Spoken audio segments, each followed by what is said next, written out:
Hello, friends. It's me, Graham, and I am a hero.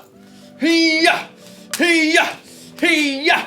Hee-yah! Uh-oh. Well, okay, I'm not a real hero, but I'm pretending to be one. It's fun to be a hero because heroes have integrity. Integrity is choosing to be truthful in whatever you say and do.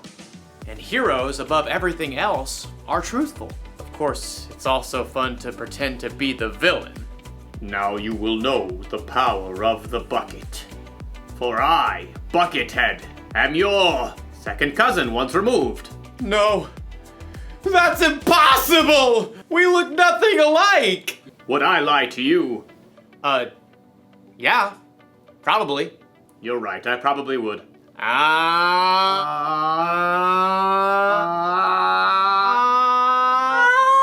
The good thing about pretending to be the bad guy is that I can stop pretending anytime I want. But as you'll see in today's story, when you cheat and lie in real life, it's a little harder to take your mask off. It's really hard to breathe in here. I'll see you all back here soon.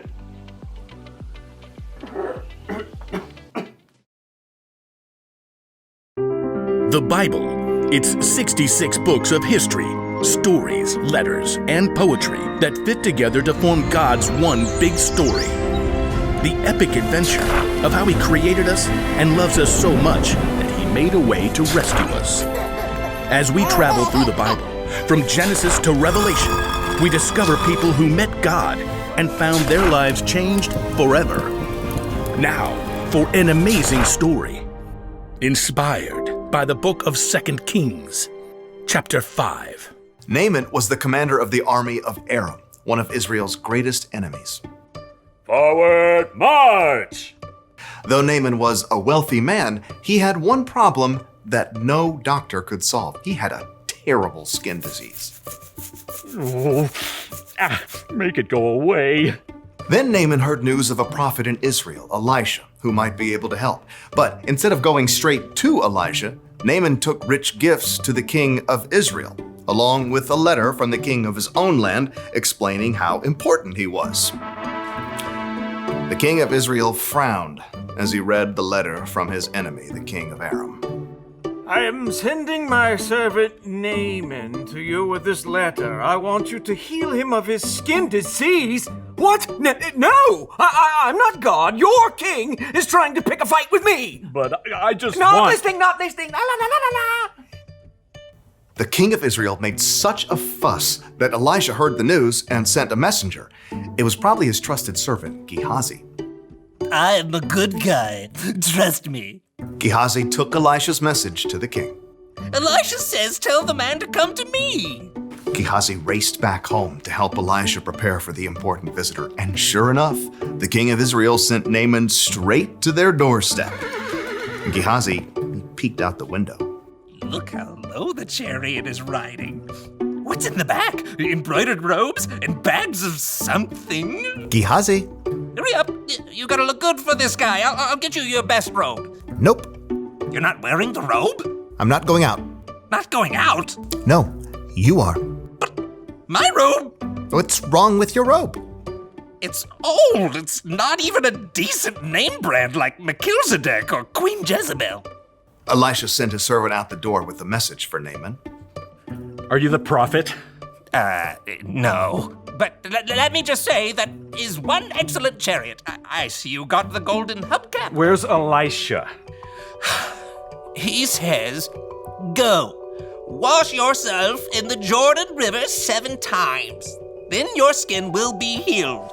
You will be pure and clean again. I thought Elisha would come out himself. I know, right? Look, can't he just say some words and wave his hand and, make me better? That's what I was thinking too. And the Jordan River? I mean, it's full of muck and tadpoles and... forget it. Naaman tore off, angry, but his servants convinced him to follow Elisha's instructions. Naaman dipped 7 times in the murky Jordan River, and when he rose from the water on his 7th time... What? His skin was perfectly clean. He was healed. Unbelievable. Naaman raced back to Elisha's home. This time, the prophet came outside along with Gehazi. Naaman marveled at his unmarked arms and hands. Now I know that there is no God anywhere except in Israel. Please take a gift from me. Gehazi inched closer to the chariot. He could see the richly colored robes hanging over the bags of gold and silver. Is that a genuine Melchizedek robe? Uh-huh, the real deal. Just have your servants unload around back and I'll... Nope. I serve the Lord. You can be sure that he lives. And you can be just as sure that I won't accept a gift from you. What? Please, I'm begging you. He's begging you, Elisha. But Elisha still refused to take a single coin from Naaman and send him away in peace. Elisha went back inside, leaving Gehazi speechless on the doorstep. What? No. Seriously? Gehazi could still see the dust kicked up by the horse's hooves. Elijah should have taken something. If he didn't want it, he could have just given it to me. With that, Gehazi took off running down the road. His arms pumped and his sandals flapped as he crested the hill and came up alongside the chariot. Naaman pulled it to a halt. Is everything all right? It's fine. My master sent me to say that two young prophets have come to visit. Yeah, that's it. Please give them 75 pounds of silver and 2 sets of clothes. Oh, of course. Take twice as much. Naaman's servants carried the heavy bags of silver and clothing back up the road. But as they approached Elisha's house... Hey, thanks. I got it from here. Straining beneath the weight of his heavy load, Gehazi snuck inside and stashed the clothing and silver in his room. Then he hurried back out and strolled through the front door.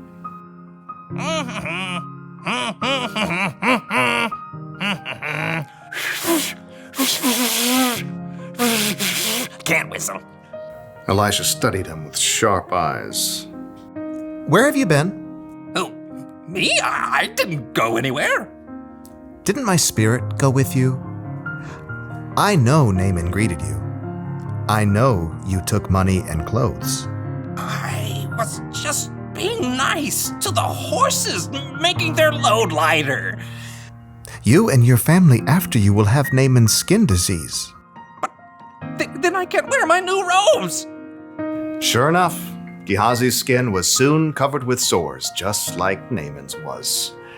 Gehazi's lie had won him some new clothes, but it had cost him Elisha's trust and a full and healthy life.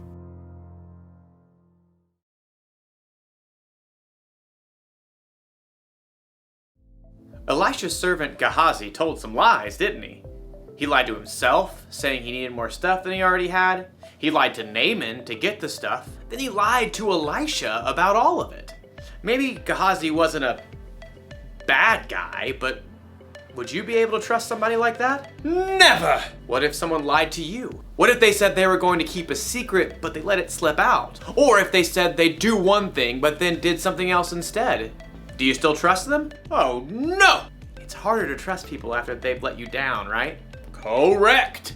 It works the same way when we're the ones who tell the lie or don't do what we say we'll do. It can make us come across as the villain. So here's the one very important thing to remember. When you're not truthful, you lose trust. When you are truthful, you're the hero! And if you need even more evidence that being truthful is the way to go, look to Jesus. He always did exactly what he said he would do. He can be trusted no matter what. That's what I want to be. What do you say, Buckethead? Will you turn from your villainous ways? Do I get to keep the bucket? Sure. It's a deal! Great! Go be heroes, everyone. Bye. Hey, Buckethead, how do you feel about tacos?